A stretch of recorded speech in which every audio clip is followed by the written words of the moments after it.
Mga kababayan ko, hindi sa pagtatanggol kay Julius Babaw, pero hindi naman siguro 10 million just to interview the Diskaya family. Kasi di ba controversial to mga kababayan kong mag-asawang to dahil sa flood control project na pumalpak mga kababayan ko. Ito rin natin ha. Good morning po, good afternoon, good evening. Welcome sa channel ko po, Tito Noyes Vlogs. Ayop, nasa mabuti po kayong kalagayan. Ito na, mga kababayan ko, mga titos, mga titas, samut-saring controversial mga nangyayari ngayon. Dahil sa ang ugat nito talaga is corruption, mga kababayan ko. Ito kasi may balitang parang nagpapayaw si Mayor Vico Sotto na dalawang batikan na journalist, si Corina Sanchez Rojas at saka si Julius Babaw, mga kababayan ko. Di umano'y, di ba, hindi, na-interview na nga si mga Diskaya family. Di ba mga contractor to ng flood control project nga na pumalpak na naman. Dito nag-ugat mga kababayan kasi in-interview nga ni Julius Babaw itong dalawang mag-asawa, Kaylee Bato at saka Sara Diskaya. From rags to riches, di umano ang naging yaman nila mga babayan ko. Ilan ba itong kotse sa kanila? 100 ba o 40? O panoorin natin ha. Alam nyo kung magaling ang lawyer nito ni mga mag-asawang Diskaya, ay maabsuelto yan. Kasi alam mo naman ang batas natin, may mga technicality nga, yung sinabi kong nakaraan vlog ko. Pag nadali ka ng technicality, ay absuelto ka. Ito yung interview or yung pinarada ni Sara at Kaylee Diskaya ang mga luxurious car nila. Batangas pag nagawa na. And then we have the Bentley. Yes. Ko Bentley, ang mahal niyan. Yes. Ito yung Bentley. 20 million? Itong binili ko to kasi kaya nagustuhan ko to. May wine glass din sa loob. May decanter. Grabe, no? Nakakaingin nga naman. Pero siguro, nagsikap sila. Ang problema lang, red and black ang interior. Yes, ayan. Ang problema lang sa mga babayan ko, contractor sila na iba-iba ang pangalan. May Alpha Omega, may St. Timothy.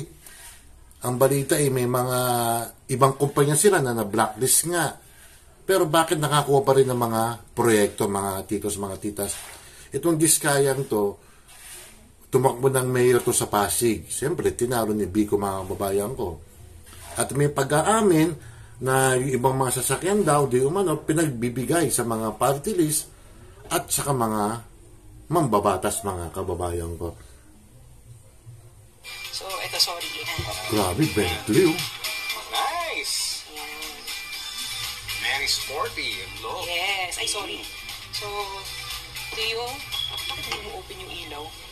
Yan, tapos lumalabas sa sahig yung logo niya. Oo nga, no? Stig, oh. May logo ng Bentley. Well, anyway, so, para may projector siya. Oh, yes. May project siya na. Well, anyway, tinanggi nga ni Julius Babaw na walang katotohanan na tumanggap sila ni Corina Sanchez, maybe hati daw, na 10 milyon piso. Kasi si Julius Babaw naman, vlogger to. At the same time, newscaster siya ng Channel 5, mga kababayan ko. May hirap patunayan yan, depende na lang kung may magsasampa ng kaso sa dalawa, pero as I said, yung technicality mga babayan ko, ang sabi ni Mayor Vico Sotto, hindi mo siguro halata, baka sponsorship lang, yun ang sabi mga kababayan ko. Tingnan natin yung sinabi ni Mayor Vico Sotto. Si Mayor Vico Sotto, hindi ko alam kung tatakbo to sa 2028, pero bata pa to, di pa siya qualified eh. Maybe siguro dito siya mapopula, madadali kasi dalawang batikan mamamahayag na not siguro inakusahan o pinaringgan lang niya. Tingnan natin sinabi ni Mayor Vico. Sandali lang.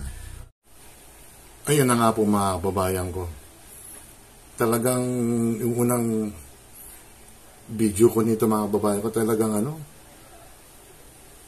hindi natin malaman kung paano tayo giginhawa sa bayan natin dahil sa korupsyon eh. Hindi naman masama kumita mga babayan ko.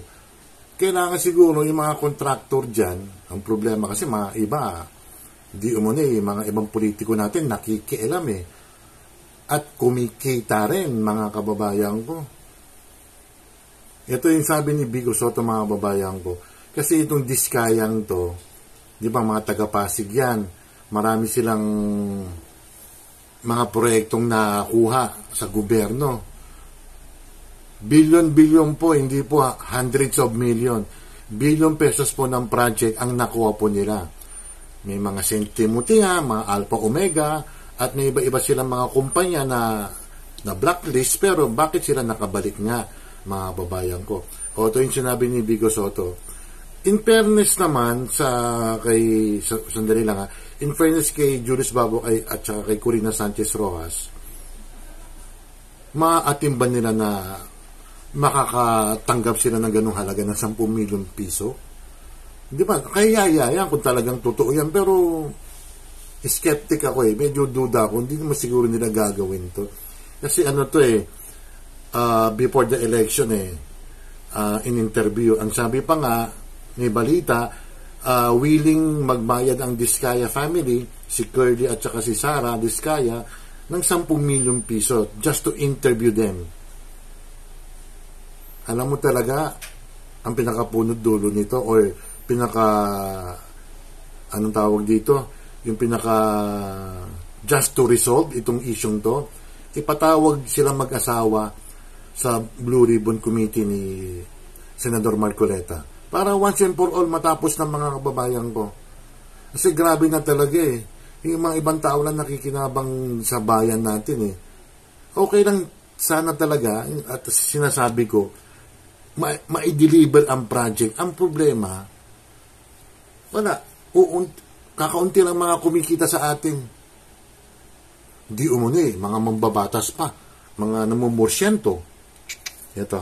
Nila, yung kandidato nila, kung paano yumaman. Alam nila. Okay lang kung di nila alam eh. Alam nila kung paano yung kalakaran na ginagawa para makakuha ng malalaking kontrata sa nasyonal na pamahalaan. Yun. Na pinakita pa sa kanila yung mga sasakyan na sinabihan sila na ito binibigay namin sa mga congressman ng ibang distrito at mga party list. Sus! Ay talagang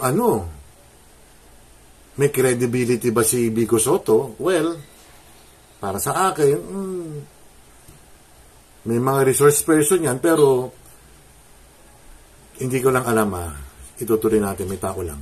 Ayun na nga, ituloy natin sinabi ni Vico Sotto mga babayan ko. Nakita nila, narinig nila sa sarili nilang mata at tenga kung magkano yung mga kickback na binibigay sa mga politiko. Ayun. Pero yun yung pinili nilang suportahan. Muli po, kung hindi nila alam, okay. Sinabi ni Vico Sotto, ni Mayor Vico Sotto, kickbacks mga kababayan ko.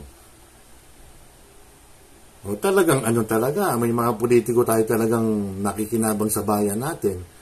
Mga honorable, di umano'y, kunwari talagang malinis sila mga kababayan ko.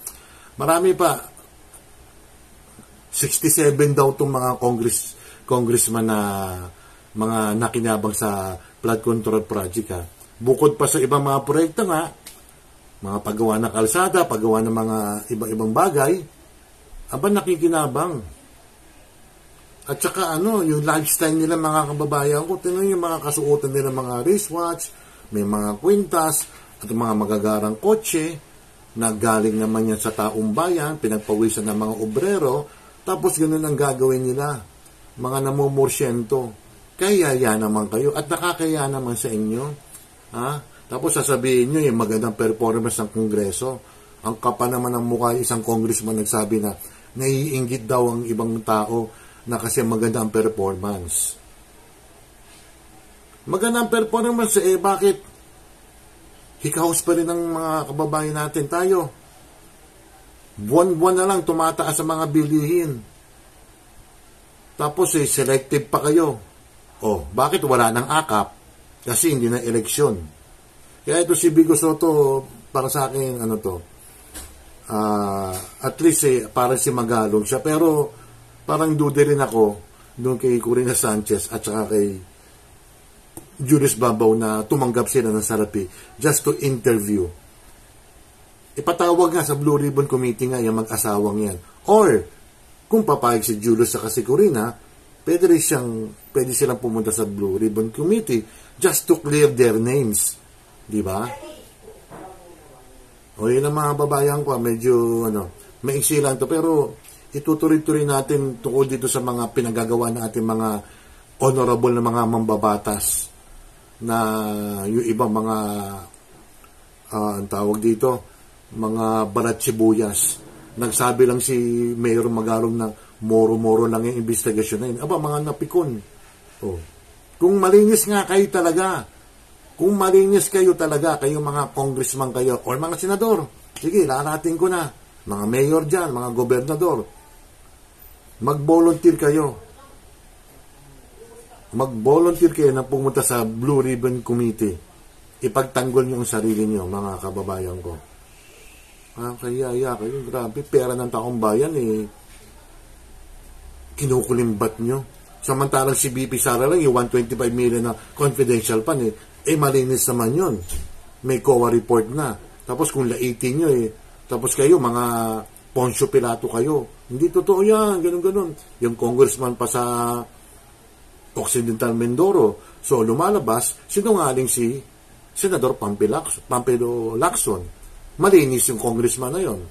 Di umano. Paki-like and subscribe lang, paki-share lang po. At salamat po dun sa mga nanonood. Hindi naman kailangan ng aking mukha basta yung content lang aking, yung video ko lang mga babayan ko. Mag-iingat po kayo at maraming salamat po. Bye.